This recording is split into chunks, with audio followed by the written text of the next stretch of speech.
Welcome to the Leadership Passport, the podcast where we dive into the journeys, challenges, and insights of education leaders from around the world. And I'm delighted to welcome my guest today, Jane Larsson. So Jane has led the Council of International Schools as Executive Director since her appointment in 2010, with a strategic focus on the development of collaborative partnerships to enable educational exchange and the development of socially responsible leadership through international education. The CIS global membership community of schools and universities includes 1,524 institutions across 124 countries, each committed to high standards in international education. Jane lends her voice to key topics shaping the future of international education. She currently serves as chair of the International Taskforce on Child Protection and as vice chair of the board of directors of the International Commission Advancing Independent School Accreditation. That's quite a mouthful, that one. And she is currently based in Leiden in the Netherlands. Welcome, Jane. Thank you, Kevin. Really glad to be here to have a conversation with you. Yeah, great to have you here. So I understand that early in your professional career, you left teaching to join a large restaurant company, developing a leadership assessment center and training program for managers. Tell me a little bit more about that.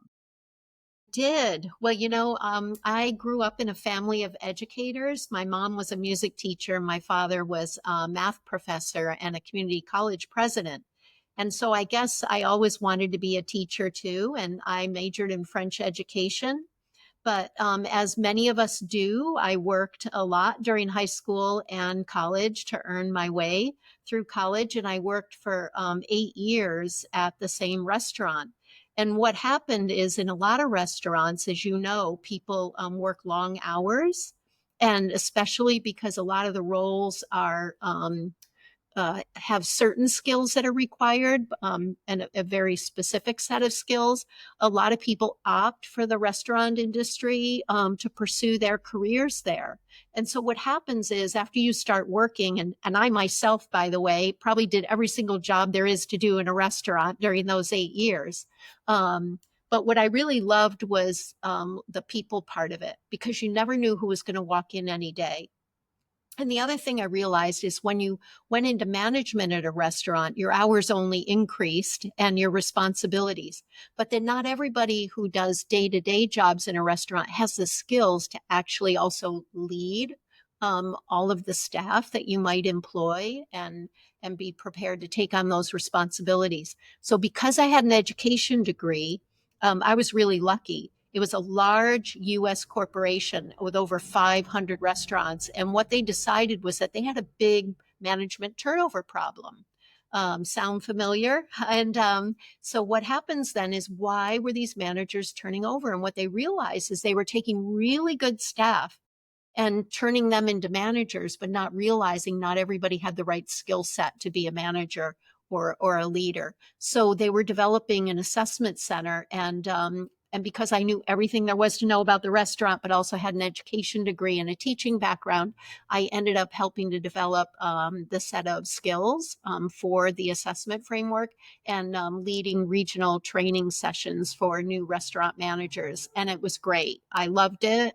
I loved working with people coming in from all sorts of walks of life. And I still to this day think that all those years working with the public really helped prepare me for, all the different people we work with in education. I guess like you, right? Sometimes you don't know what family is going to come to your community, and you have to work with a lot of different people, don't you? Yeah, 100%. And what a great story. And it, as you were describing some of those challenges in that business, don't we see that all the time in education replicated when we talk to a fantastic teacher and say, you'd make a great head of department. And yet quite often we don't give them the training and the support they need to succeed in their new role, or whether it be assistant principal and so forth. The problem's still pervasive today, isn't it? Yeah. Yeah. All And right. people should be allowed to do what they love, don't you think? And I think there are such things as career level professions, and teaching is one of them. If you love the classroom and working with individuals, that's what you love, and the same thing, not everybody, even when it comes to mastery. I mean, we can master certain things ourselves, but as a leader, there are a lot of things you have to do through others, which is a completely different skill set. Okay, so to start things off, if your leadership style was a song or a movie, what would it be and why? Wow. If my leadership style was a song or a movie, I would probably say I would choose a book and call it Great Adventures. And I think just because working in international education really requires us all to continually adapt and learn new things, everything is contextual. And I think in some ways I really love working in international education because of the variety and the challenge. Um, I'm sure as you think about yourself, no 2 months or even years are the same, and particularly over the last 5 years. Don't you find that to be true? Certainly, every day is something different. Um, yeah. So, talking about your own leadership journey, then, what inspired you to get perhaps back into international education and become a leader in the sector? I don't know if I ever intended to become a leader. Um, I think we always kind of grow and evolve into roles. It's interesting. I think a lot about that. I think about the time that I started this role, which is now, 15 years ago, and what it is now. And the job is very different. Like any role where you have multiple responsibilities, you kind of adapt, or maybe you change roles. So things you're really good at, you do things you're less good at, maybe you hire other people to do. So it's constantly evolving. And so I think what I set out to do working in international education was to help people. I originally was really interested again in matching people's skills to certain roles, which is why I started in international education at International School Services as Director of Educational Staffing. So helping people get jobs in international schools was a real pleasure. Um, and I also like the public aspect of at that time we had big recruitment fairs, and what was great about those is I got to meet everyone in person and not only help school leaders recruit great teachers and other leaders, but to help them themselves find new jobs. So I think I just started on leadership by saying I want to help people. And I think over the years, you just start helping people in different ways and or at greater scale.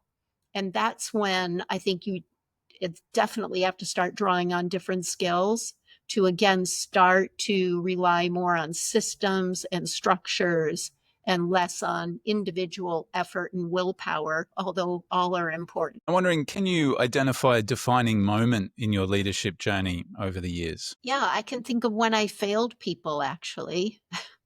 I can remember early on in my career, particularly as a young manager, when I had really high expectations for staff, and generally like to organize things. But I realized that I was always focused on the objective, the end goal, and then when that was done, getting to the next goal. And that I initially, as a young manager, failed people by not taking the time to recognize and thank them for the work they had already done, to help them have courage to keep moving on to what the next thing was going to be. So I constantly think back to that time as a young manager, 22 or 23 years old, saying, think more about the effort people put into things, and continually, thank them or encourage them, or be generous enough to point out how we might have been able to do something a different way. So I think these skills we all acquire over time to become less centered on self as kind of, the center, if you will, or leader, and really more of just somebody who's in, a larger group, hopefully helping to steer the way. Hmm. And we heard before CIS, works with schools and universities across 120 odd countries. Has there been a aha moment in your work across different cultures and, the broad spectrum of people that you get the opportunity to work with? Yeah. Probably, well, let me say it this way. When I started working in international education, it was 1994, and I was in the United States, and I was primarily helping US teachers and leaders get jobs working at international schools outside the US. And what I saw international education to be and what I see it to be now are two completely different things. And I think that therein lies in itself the trajectory of international education. Whereas in today's world, looking at all the digital tools we have now, I mean, everyone has access to an international education. Whether they're getting that in their formal education or not, they can get that through their digital devices.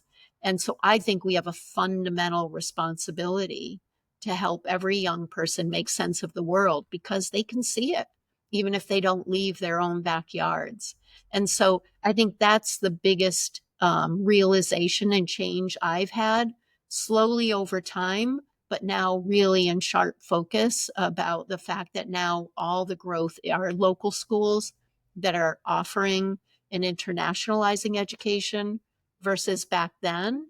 These were about spreading a form of national education to another country and perpetuating it in every way possible in a new location. Interesting. And I see just recently in my home country in Australia, in Queensland, the public Department of Education there offering significant grants to schools to advance global citizenship education and programs and initiatives and to trial and pilot those within the state system there. So that's it's interesting. Yeah, they've done a great So job of that, by the way, Kevin, just to say, because we worked with a lot of schools in Australia because they weren't getting that kind of guidance from the state departments of education, you know, 10, 15 years ago. Now they are. And that's a great thing because you have so many different international students in schools, in government schools and private schools in Australia, don't you? mm, yeah, yeah, fantastic. So, if we talk a little bit now about the realities of leadership, what's one of the toughest leadership challenges you've faced, and how did you navigate it? I think one of the things that, for example, our board of trustees always asks us is, does our capacity match our ambition? So I think also in leadership, there's always more to do, right? And and it's difficult. You don't go home the end of the day, wrap things up with a bow and say that's it and it's done. It's ongoing work and especially again today because there's so much information coming in. um we could spend all day just reading articles and research papers if we wanted about a range of topics, and yet there's all this other stuff going on. So I think really it's about knowing when enough is enough, and when, do you really just have to let things settle in and take root so that people don't feel like they're in a constant, on one hand, they want to be inspired and it's exciting to do new things. But on the other hand, you have to really be sensitive to that tipping point where people flip over into, it's just a little bit too much that we can manage in terms of all the information coming in. So trying to be really good as a leader and sensing what that tipping point is, and when what you're doing right now just should probably be enough for now. Mm, mm. Okay, I wonder if there's one mistake that's shaped your leadership approach over the years. I think I've made a lot of them, Kevin. I mean, we always do it, I would say. And I, I I think generally just trying to make sure to, as we said earlier, to really let go of things and relax into kind of the mode where, you know, other people are going to, take on tasks and responsibilities, and really letting people fail, as hard as that may sound, knowing that everything isn't going to be perfect all the time and you can't do everything yourself. Um, and just, for myself too, I mean, we all learn by doing, don't we? It's that trial and error, and then, having the strength to persevere or come back, and developing resilience. We hear today, even with young people, We just had a meeting of some university and school leaders together. And generally, a lot of them were saying that now parents are much more present in their lives, not only in person, but digitally. And they don't get to fail maybe as often as they used to. And I think you could say the same for leadership. It's hard. You don't want people to fail, but sometimes, just to learn, you've got to allow space to let people experiment and innovate and know that not everything's going to be a success. So I would say the big mistake would be, not realizing that early enough that mistakes are okay. That's how you learn and that's how you progress. Yeah, very good. Now, you talked maybe a little bit about this earlier, but how do you handle tough decision making? You were talking earlier about, identifying that right tipping point of perhaps when to say yes and when to say no to things. And, it can be decision fatigue. You're doing that a lot day in, day out. How do you handle that? I have a kind of a rule that I've had my whole life, which is when I'm unsure, the answer is no. Have to really, because I want to assess, all sides of an issue and make sure that it's first of all, that I have the right information at hand. Sometimes you just have to go back and ask for more information and make an informed decision unless I can see a clear benefit. And again, we want to do so much. There's so many different ways that we can help or projects we could undertake, but it's really the discernment to really apply that judgment and that I think having good judgment is really the essence of decision making. It reminds me of some of the books. I'm not sure if you're familiar with Mark Manson, the author who produces journals and talks about mindfulness and decision making, and he's exactly that same sentiment. He said if you're faced with a decision, unless you're he uses a little bit more crude language, but basically he says unless it's a really enthusiastic yes, then it should be a no. Yeah, And I think that's wonderful advice. yeah, yeah. There's so different things we could do, aren't there? Um, I think and I think also just being aware of, are we working on the right things?